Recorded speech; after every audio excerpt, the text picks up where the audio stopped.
I'm Edilyn Kamadlu, OFW for 8 years sa bansang Malaysia.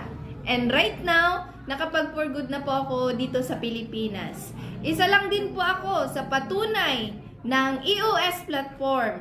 And syempre, dahil sa mentoring ni Coach Jus Revilla, nakapag-ipon and nakapag-decide mag-for good dito sa Pilipinas. And dahil sa kagandahan ng EOS platform, ngayon, kasama ko na yung pamilya ko dito sa Pilipinas and full-time kong ginagawa yung ating opportunity.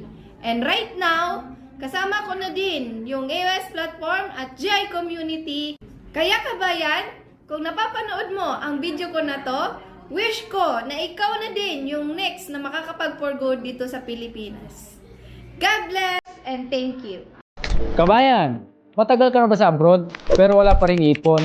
Good news! Dahil pag tinapos mo ang video na to, tuturo ko sa iyo kung paano natin natulungan ang mga kababayan nating OFW na kapag-for-good dito sa Pilipinas. Isa na dyan si Partner Lynn from Taiwan, si Partner Ed from Dubai, si Partner Joe from Qatar, and Partner Max from Kuwait. So pagkilala muna ako. Ako nga pala si Josh from Bicol Province. Isa ako sa head coach ng ating community.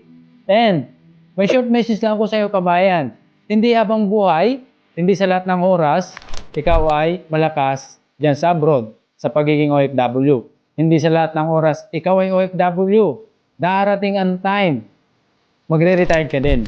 So ngayon pa lang, maganda, planuhin mo na yung future mo. Paghandaan mo yung kinabukasan ng mga anak mo. Message mo na ako kabayan, para mag-guide kita step by step at matulungan kita makapag-for good dito sa Pilipinas. So, see you in my inbox and ingat ka palagi. God bless.